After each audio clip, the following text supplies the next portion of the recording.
నమస్కారం public vision వార్తలకి స్వాగతం. నా పేరు హర్షిత. వార్తల ముందు హెడ్లైన్స్.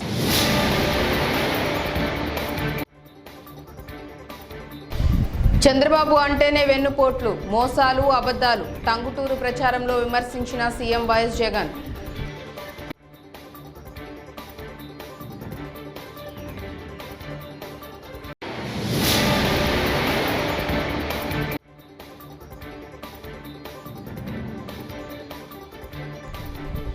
ఏపీలో 3 పార్టీలు ఉమ్మడి మేనిఫెస్టోను విడుదల చేసిన కూటమి నేతలు.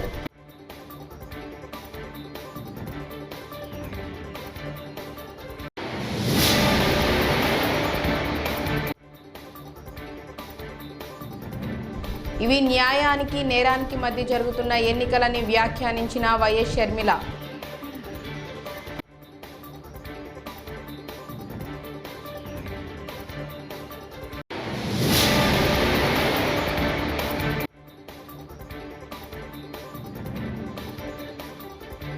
వైకాపా ఫ్యాన్ రెక్కలు ఊడిపోయాయని పిఠాపురం ర్యాలీలో పవన్ కళ్యాణ్ ఎద్దేవా. వార్తల్లో ముందుగా వ్యవసాయం, విద్య, వైద్యం, అభివృద్ధి విషయంలో చంద్రబాబుది బోగస్ రిపోర్ట్ అయితే మీ బిడ్డ జగన్ది ప్రోగ్రెస్ రిపోర్ట్ అని సీఎం వైఎస్ జగన్ అన్నారు. 2014 ఎన్నికల్లో ఇచ్చిన హామీలను తుంగలో తొక్కారని, రైతుల రుణాలు, డ్వాక్రా రుణాలు మాఫీ చేస్తానని మాట తప్పారని అన్నారు. మనం 2019లో ఇచ్చిన వాగ్దానాలు 99% పూర్తి చేసి ధైర్యంగా మీ ముందుకు వచ్చి ఓటు అడుగుతున్నామని అన్నారు. వచ్చే ఎన్నికల్లో పేదల వ్యతిరేకి చంద్రబాబును చిత్తుగా ఓడించాలని, సంక్షేమం కొనసాగాలంటే మీ బిడ్డకు మద్దతుగా నిలవాలని 2 ఓట్లు ఫ్యాన్ గుర్తుపై నొక్కి ఆశీర్వదించాలని సీఎం వైఎస్ జగన్ కోరారు. ప్రకాశం జిల్లా కొండేపి నియోజకవర్గం టంగుటూరులో ఏర్పాటు చేసిన ఎన్నికల ప్రచార సభలో సీఎం వైఎస్ జగన్ పాల్గొని ప్రసంగించారు.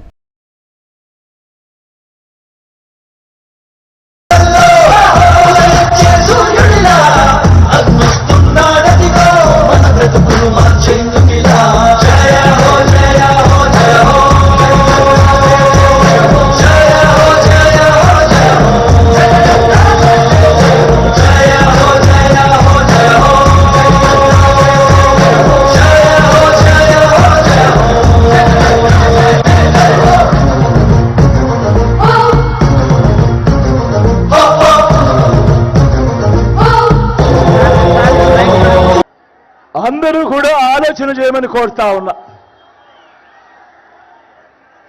గతంలో ఎప్పుడూ కూడా జరగని విధంగా ప్రతి ఒక్కరూ కూడా నేను చెప్పేటివి బాగా ఆలోచన చేయమని కోరుతా ఉన్నా. గతంలో ఎప్పుడూ కూడా జరగని విధంగా ఏకంగా 2,70,000 కోట్ల రూపాయలు డీబీటీగా 2,31,000 ప్రభుత్వ ఉద్యోగాలు రాష్ట్రంలో ఎప్పుడూ జరగనట్టుగా మేనిఫెస్టోలో చెప్పిన 99% వాగ్దానాల అమలు, గతంలో ఎప్పుడూ జరగని విధంగా మారిన ప్రభుత్వ బడులు, పిల్లల చదువులు,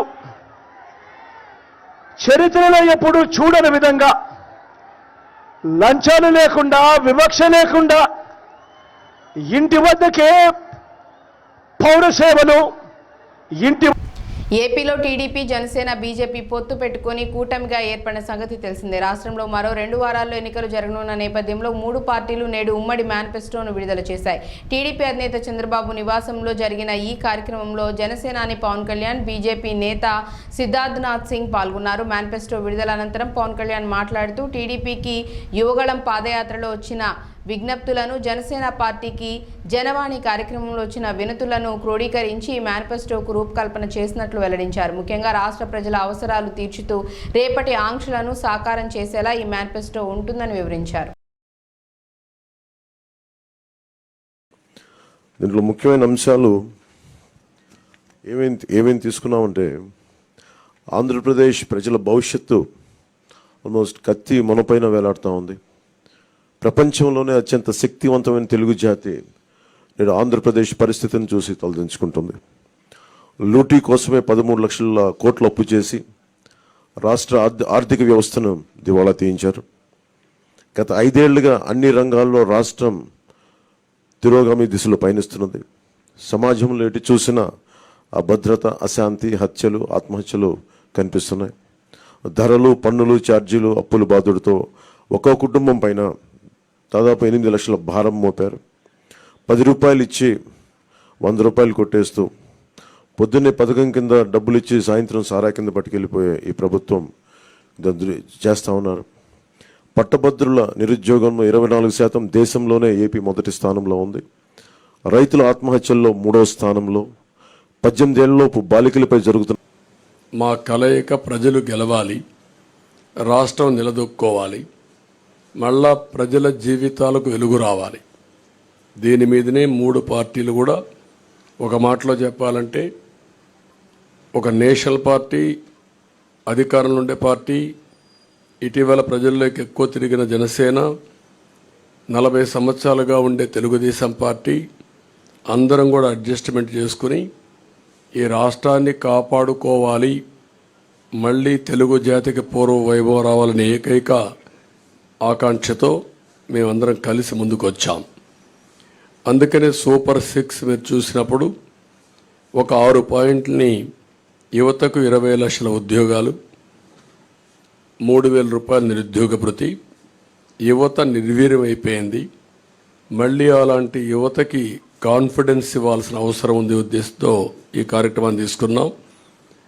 అదే మాదిరిగా భవిష్యత్ అంతా కూడా హ్యూమన్ రిసోర్స్ డెవలప్మెంట్ పైన ఆధారపడుతుంది. స్కూల్కి వెళ్ళే ప్రతి ఒక్క విద్యార్థికి 15,000 రూపాయలు. ఇవి న్యాయానికి నేరానికి మధ్య జరుగుతున్న ఎన్నికలని ఏపీ పిసిసి అధ్యక్షురాలు వైఎస్ షర్మిల అన్నారు. ఎన్నికల్లో వైఎస్ రాజశేఖర రెడ్డి బిడ్డ ఓడిందంటే నేరం గెలిచిందని అర్థమని పేర్కొన్నారు. రావులపాలెంలో ఆమె మీడియాతో మాట్లాడారు. కొన్ని అంశాలను ప్రస్తావించడం జరిగింది. వాటి మీద క్లారిటీ ఇవ్వడానికే ఈరోజు ఈ ప్రెస్ మీట్. ఒకటి, నేను రాజశేఖర రెడ్డి బిడ్డను కడపలో ఓడిపోతానేమో అని తాను బాధపడుతున్నట్టుగా జగన్మోహన్ రెడ్డి గారు మాట్లాడారు. జగన్మోహన్ రెడ్డి గారిని రాజశేఖర రెడ్డి బిడ్డ అడుగుతుంది, నీ చెల్లెలు రాజశేఖర రెడ్డి బిడ్డ ఓడిపోతుంది అని మీరు బాధపడుతుంటే మరి సౌభాగ్యమ్మ గారు చెప్పినట్టు, చిన్నమ్మ గారు లేఖ రాసినట్టు అవినాష్ రెడ్డి గారిని బరిలో నుంచి ఎందుకు మీరు తప్పించటం లేదు? ఇప్పటికైనా ఆలస్యం కాలేదు, విత్డ్రాస్ చేసుకునే అవకాశం ఉంది. మీ బాధ నిజంగానే జెన్యున్ అయితే ఎందుకు ఈ ముఖ స్థితి మాటలు? వివేకానంద రెడ్డి గారు ఎమ్మెల్సీ ఎన్నికల్లో ఓడిపోయినప్పుడు మీరు ఎంత బాధపడ్డారు?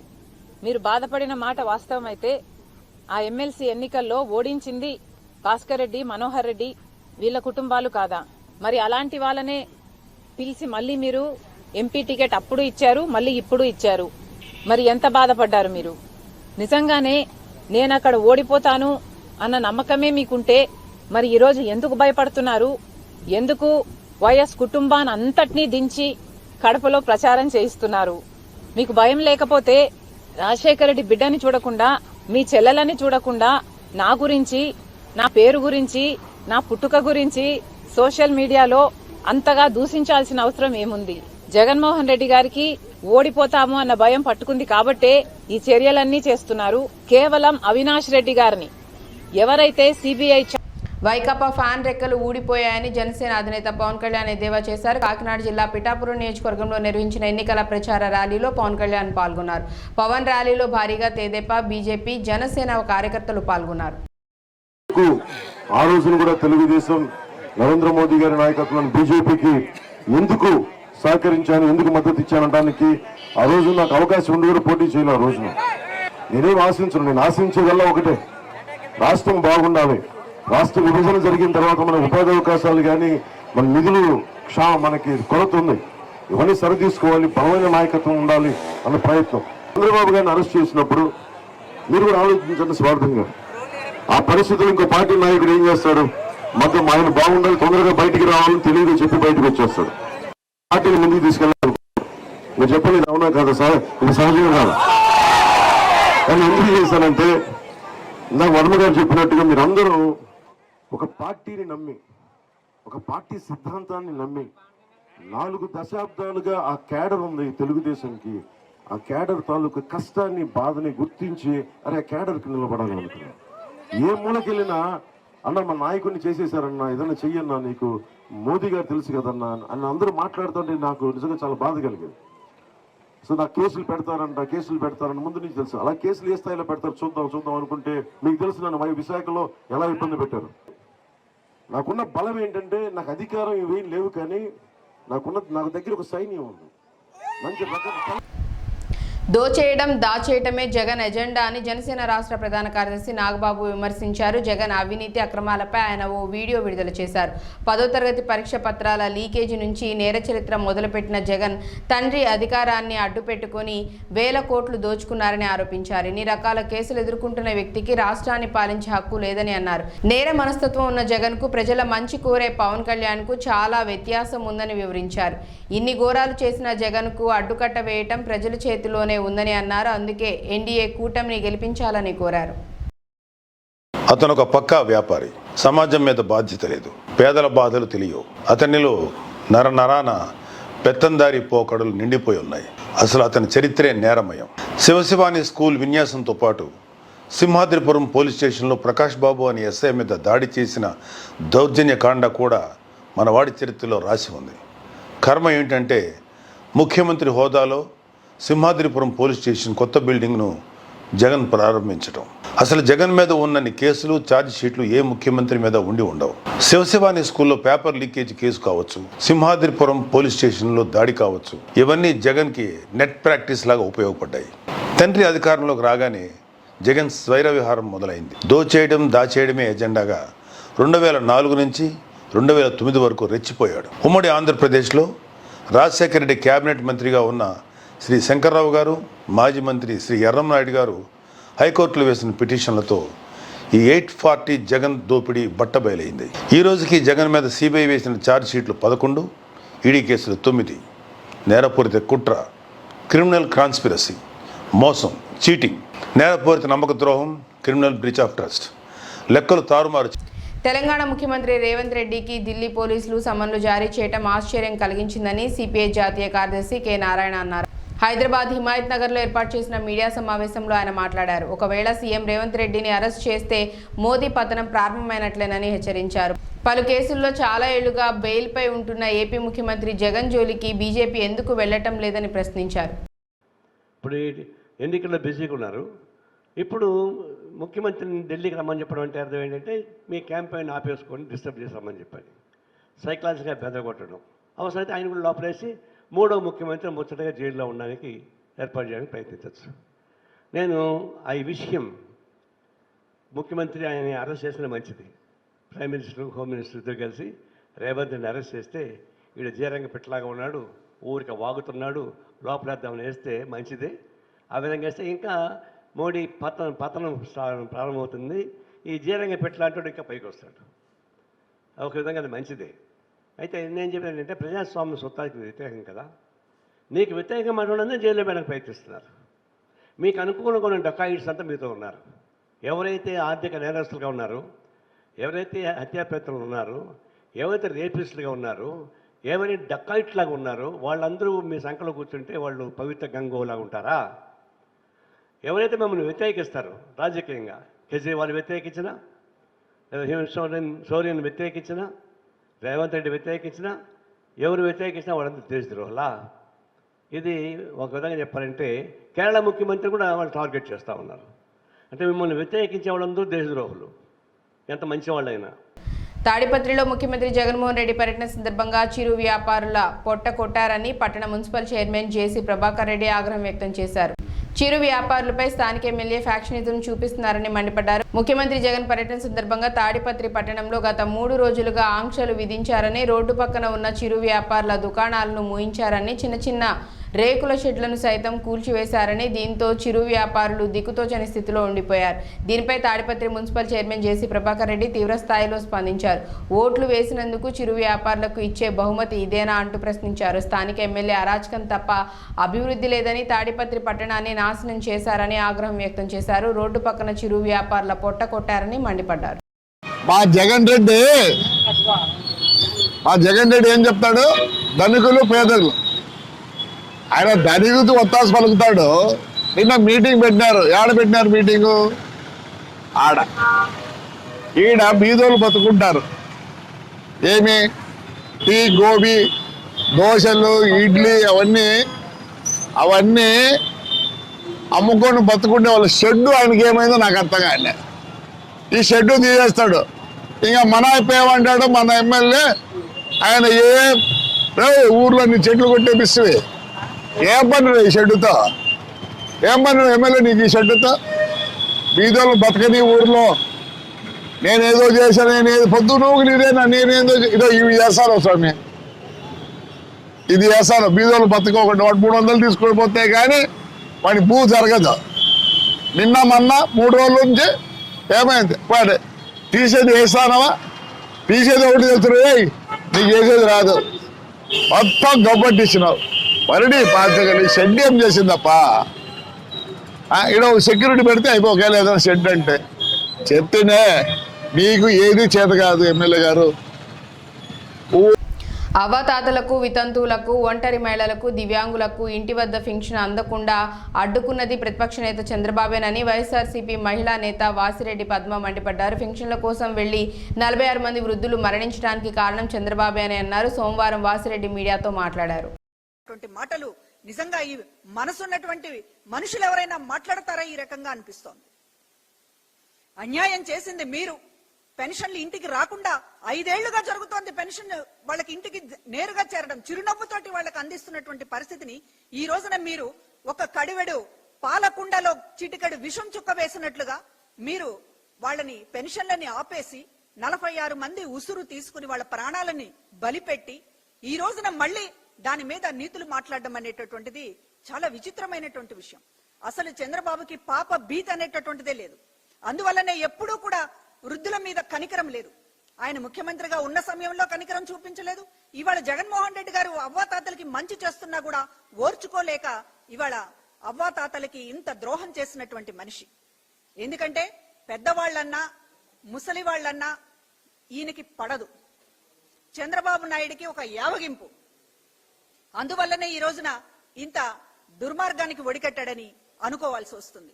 ఎందుకంటే పెద్దలనేటటువంటి గౌరవం ఎందుకు లేదంటున్నామంటే కన్న తల్లిదండ్రులు చనిపోతే అంత్యక్రియలకు ముఖం చాటేసినటువంటిది చంద్రబాబు కాదా? ల్యాండ్ టైటిల్ యాక్ట్ విషయంలో ప్రతిపక్ష పార్టీలు చేస్తున్న ప్రచారంపై మంత్రి కారుమూరి నాగేశ్వరరావు మండిపడ్డారు. కేంద్ర ప్రభుత్వం నీతి ఆయోగ్ సూచనలతో తీసుకొచ్చిన మోడల్ యాక్ట్పై అభిప్రాయ సేకరణ మాత్రమే జరుగుతుంది. ఈ యాక్ట్ అమలు విషయం ఇంకా ప్రభుత్వం ఎటువంటి చర్యలు తీసుకోలేదని అన్నారు. సినీ నటులతో ల్యాండ్ టైటిల్ యాక్ట్పై తప్పుడు ప్రచారం చేస్తున్నారని, ప్రజల ఆస్తులను వైసీపీ ప్రభుత్వం కాజేసే ప్రయత్నం చేస్తున్నట్లు ప్రచారంపై ఎలక్షన్ కమిషన్కు ఫిర్యాదు చేస్తామని అన్నారు. తప్పుడు ప్రచారం చేస్తున్న వారిపై చట్టపరమైన చర్యలు తీసుకుంటామని హెచ్చరించారు. కేంద్రం అమలు చేసే యాక్ట్పై కూటమిలో ఉన్న టీడీపీ, జనసేన నేతలు బీజేపీ ప్రభుత్వాన్ని ప్రశ్నించాలని అన్నారు. ఈ ల్యాండ్ టైటిల్ యాక్ట్ని అమలుపరచడం లేదని సాక్షాత్తు రెవెన్యూ మినిస్టర్ నిన్న క్లారిఫై చేయటం జరిగింది. కేంద్రం ఇచ్చిన ప్రతిదీ కూడా మనం అమలు చేయాలని ఉన్నా కానీ ప్రజలకు ఇబ్బంది జరిగేది మన జగన్మోహన్ రెడ్డి ముఖ్యమంత్రి గారు ఏది ఒప్పుకోరు, అలా చేయటానికి అంగీకరించరు. అలాగే కేంద్రం చాలా చెప్తుంది, చాలా చేస్తున్నాయి, కానీ అన్నీ కూడా మనం చేయలేదు. గతంలో కూడా నా డిపార్ట్మెంట్కి సంబంధించి బియ్యం డబ్బులు అడిగితే డబ్బులు ఇవ్వచ్చు, బియ్యం అడిగితే బియ్యం ఇవ్వచ్చు అని చెప్పి యాక్ట్ తీసుకొచ్చినా మనం బియ్యమే ఇచ్చాం కానీ డబ్బులు ఇచ్చే కార్యక్రమం పెట్టలేదు. అంచేత చాలా యాక్ట్ తీసుకొస్తున్నది కేంద్ర గవర్నమెంటు. ఈ కేంద్ర గవర్నమెంట్ ఇచ్చిన టైటిల్ మరి యాక్ట్ని మీరెవరు, మీ పార్ట్నర్ ఎవరు? బీజేపీ, చంద్రబాబు నాయుడు, పవన్ కళ్యాణ్ గారు ముగ్గురు కలిసి పోటీ చేస్తున్నారు ఇప్పుడు. అంటే మీరు పార్ట్నర్స్. మీ పార్ట్నర్ బీజేపీ ఇచ్చిన యాక్ట్ని మీరు అమలుపరచొద్దని చెప్పండి. ఇది జగన్మోహన్ రెడ్డి గారికి సంబంధించి జగన్మోహన్ రెడ్డి గారే చేస్తున్నట్టు, జగన్మోహన్ రెడ్డి గారే ఈ ల్యాండ్ని ఈ రిజిస్టర్ ఆఫీస్లో పెట్టుకుని ఆయన ఈ ల్యాండ్ని తాకట్టు పెట్టేస్తారు. సైకో జగన్మోహన్ రెడ్డి ఓ పెద్ద అబద్ధాల పుట్టాని విశాఖ తూర్పు నియోజకవర్గ తెలుగుదేశం పార్టీ ఎమ్మెల్యే అభ్యర్థి వెలగపూడి రామకృష్ణ బాబు అన్నారు. విశాఖ ఎంవీపీ డబుల్ రోడ్లో తెలుగుదేశం పార్టీ కార్యాలయంలో రజకులతో ఏర్పాటు చేసిన సమావేశంలో వెలగపూడి రామకృష్ణ బాబు, సినీ నటుడు పృథ్వీరాజ్ పాల్గొన్నారు. ఈ కార్యక్రమంలో వెలగపూడి రామకృష్ణ బాబు మాట్లాడుతూ జగన్మోహన్ రెడ్డి చెప్పే మాటలకు చేసే పనులకు పొంతన ఉండదని, అనేక రాష్ట్రాల్లో ప్యాలెస్లు ఉన్న ఆయన పేదవాడు ఎట్లా అవుతాడని ఆయన ప్రశ్నించారు. సినీ నటుడు పృథ్వీరాజ్ మాట్లాడుతూ తెలుగుదేశం పార్టీ ప్రభుత్వంలో ఉండేటప్పుడు అధికారులతో సమీక్ష సమావేశాలు నిర్వహించేవారిని, అభివృద్ధి వేగం పుంజుకునేదని, కానీ ఇప్పుడు సమీక్ష సమావేశాలు నిర్వహించాల్సిన మంత్రులు కలెక్షన్లపై దృష్టి పెట్టారని, ఎటువంటి పదవి లేని సజ్జల రామకృష్ణారెడ్డి అధికారులతో సమీక్ష సమావేశం నిర్వహిస్తున్నారని ఆయన అన్నారు. రాష్ట్రం అటు శ్రీకాకుళం నుంచి శ్రీకాళహస్తి వరకు ప్రతి నియోజకవర్గానికి మేము జనసేన అభ్యర్థులతో పాటు కూటమి అభ్యర్థుల కోసం ప్రచారం నిర్వహిస్తున్నాం. దగ్గర నెల రోజుల పైనే అయిపోయింది. ఎక్కడికి వెళ్ళినా గ్రౌండ్ లెవెల్లో ఎలా ఉందంటే క్షేత్రస్థాయిలో అద్భుతంగా ఉందండి. అద్భుతంగా ఎక్కడికి వెళ్ళినా ఒకటే ఏంటంటే మాకు కూటమి ప్రభుత్వం రావాలి, మేమందరం బాగుపడాలి, మా మద్దతు కూటమికి అలాగే జనసేన పార్టీకి బీజేపీ పార్టీ సపోర్ట్ చేశారు కాబట్టి మొత్తం అద్భుతమైన మెజార్టీని ఇస్తాం. సంక్షేమం వైపే చంద్రబాబు నాయుడు గారు చెప్పిన మాట, సంక్షేమం వైపే మేము ఉంటాం. సంక్షేమ పథకాలను ఎక్కడ ఆపం. మాకు చెప్పింది అధినాయకుడు పవన్ కళ్యాణ్ గారు కానీ చంద్రబాబు నాయుడు గారు కానీ మేము ప్రచారానికి మొదలయ్యేటప్పుడు ఒకే మాట చెప్పారు, వారు ఏదో దుష్ప్రచారం చేస్తున్నారు, పథకాలు ఆపేస్తారని. ఎక్కడ పథకాలు ఆపం. మా దగ్గర అధికారం లేకపోయినా డబ్బులు లేకపోయినా చనిపోయిన ఒక్కొక్క కౌలు రద్దుకి మేము ₹1,00,000 లెక్కన ఇచ్చాం. ఈ మధ్య ఇన్కమ్ ట్యాక్స్ కట్టుకోవడానికి 7 కోట్ల రూపాయలు ఆయన బయట నుంచి అప్పు తీసుకొచ్చి పవన్ కళ్యాణ్ గారు కట్టడం జరిగింది. మరి అధికారం ఉంటే మా దగ్గర డబ్బులు ఉంటే ఇంకో ₹10 ఎక్కువేసే మేము పథకాలని కంటిన్యూ చేస్తాం తప్ప ఎక్కడ వీటిని ఆపటం అనేది ఉండదు. మీరు చేసిన దౌర్భాగ్య పనులు ఇంకా ప్రజల్లో అలా ఉండిపోయినాయి. ఎక్కడ శ్రీకాకుళంలో ఉత్తరాంధ్ర నిజంగా. విజయవాడ పశ్చిమ నియోజకవర్గంలో మంగళవారం జైభీం పార్టీ ఎమ్మెల్యే అభ్యర్థి పరసా సురేష్ విజయవాడ జైభీం పార్టీ కార్యాలయంలో విలేకరుల సమావేశం నిర్వహించారు. ఈ సందర్భంగా ఆయన మాట్లాడుతూ సుజనా చౌదరికి గ్రహణం పట్టిందని, ఎస్సీ, ఎస్టీ, బీసీ మైనార్టీలను డబ్బు ఆశతో అమాయక ప్రజలను ఓట్లు కొల్లగొట్టడానికి ప్రయత్నిస్తున్నారని, డబ్బు అహంకారంతో కులమత ఆత్మీయ సమావేశాలు పెడుతున్నారని మండిపడ్డారు. జనసేన ఒక కుట్రపూరితమైన వాతావరణాన్ని రాష్ట్రంలో చేయాలని చెప్పని కుట్ర జరుగుతుంది. ఆ కుట్రలో భాగమే ఈ రోజున పశ్చిమ నియోజకవర్గంలో ఒక గ్రహణం పట్టినట్టు సుజనా గ్రహణం అనేది పశ్చిమ నియోజకవర్గంలో పట్టింది. ఈ సుజనా గ్రహణం అనేది సూర్యచంద్రులను మింగేసినట్టు గ్రహణం ఏ విధంగా అయితే సూర్యచంద్రులను మింగేస్తుందో ఈ రోజున పశ్చిమ నియోజకవర్గంలో పేద ప్రజలను మింగేస్తుంది. పేద ప్రజల్ని ఎంతో మభ్యపోయి ఈ ప్రలోభాలు పెట్టి ఈ రోజున డబ్బు అహంకారంతో కులాహంకారంతో ఈ రోజున పశ్చిమ నియోజకవర్గంలో చాలా దుర్మార్గాలు చేస్తున్నారు. ఆత్మీయ సమావేశాలని చెప్పని ప్రజలను మభ్యపెట్టి ఒక ₹1,000 కోట్ల ఖర్చు పెట్టి అధికారాన్ని ఛేదించుకోవాలని చెప్పని ఒక కుట్రపూరితంగా జరుగుతుంది. ఈ సుజనా చౌదరి చరిత్ర చూస్తే ఎంతో నేర చరిత్ర ఉంది. ఈ రోజున 12 సంవత్సరాలు సుజనా చౌదరి రాజ్యసభ సభ్యుడిగా ఉండి ఎక్కడ కూడా ప్రజలకు ఎటువంటి సహాయం చేసినోడు కాదు. సుజనా 12 సంవత్సరాలు రాజ్యసభ సభ్యుడిగా ఉండి ఎన్నో అవినీతి కార్యక్రమాలు చేశాడు. ఈ చంద్రబాబు నాయుడు ముసుగులో సుజనా చౌదరి 126 సెల్ కంపెనీలు, ఒక దొంగ కంపెనీలు పెట్టి ఉమ్మడి చిత్తూరు జిల్లా పరిధిలో పోటీ చేసే అభ్యర్థుల సంఖ్య తేలిపోయింది. తిరుపతి కలెక్టర్ ఎన్నికల అధికారి ప్రవీణ్ కుమార్ తిరుపతిలో మాట్లాడుతూ తిరుపతి జిల్లాలోని 7 అసెంబ్లీ నియోజకవర్గాల్లో 200 మంది నామినేషన్లు వేయగా అందులో 47 తిరస్కరణకు గురైనట్లు చెప్పారు. సోమవారం 20 మంది విత్డ్రా చేసుకోగా 133 మంది తుది పోరులో నిలిచారని అన్నారు. అలాగే చిత్తూరు జిల్లాలోని 7 నియోజకవర్గాలకు తుది పోరులో 59 మంది ఉన్నారు. ఈరోజు ఫైనల్ విత్డ్రావల్ పూర్తి అయింది. మన జిల్లాలో తిరుపతి పార్లమెంట్ కాన్స్టిట్యున్సీ, అదేవిధంగా 7 అసెంబ్లీ కాన్స్టిట్యున్సీ సంబంధించి నామినేషన్, స్క్రూటినీ, తర్వాత విత్డ్రావల్ ఈరోజు పూర్తి చేయడం జరిగింది. అదేవిధంగా సింబల్ అలాట్మెంట్ కూడా ఇప్పుడు పూర్తి చేయడం జరిగింది. సో ఇప్పుడు final list of the contesting candidates ఇప్పుడు తయారు చేయడం జరుగుతూ ఉంది. దాదాపుగా అన్ని కాన్స్టిట్యున్సీలో పూర్తి చేశారు. ఎలక్షన్ కమిషన్ ఇచ్చిన గైడ్ లైన్స్ ప్రకారం మనము లిస్ట్ ఒకటి తయారు చేయాలి, కంటెస్టింగ్ క్యాండిడేట్ లిస్ట్. ఆ లిస్ట్ ప్రకారం మళ్ళీ postal ballot, EVM ballot paper print చేయడం జరుగుతుంది. ఇవన్నీ కూడా ఇప్పటి నుంచి స్టార్ట్ అవుతుంది. రేపు సర్వీస్ ఓటర్స్కి ఇక్కడ నుంచి డిస్పాచ్ చేయడం జరుగుతుంది పోస్టల్ బ్యాలెట్. సో ఈ విధంగా ఈ కార్యక్రమం ఈరోజు మొదలవుతూ ఉంది. ముఖ్యంగా ఈరోజు మనందరికీ తెలియాల్సిన విషయం ఏముందంటే టోటల్ నంబర్ ఆఫ్ నామినేషన్స్ మన జిల్లాలో అసెంబ్లీ 7 అసెంబ్లీ అన్నీ కలిపి 200 అప్లికేషన్ నామినేషన్ దాఖలు చేయడం జరిగింది. 200 అప్లికేషన్స్ నామినేషన్ పేపర్ సబ్మిట్ చేయడం జరిగింది.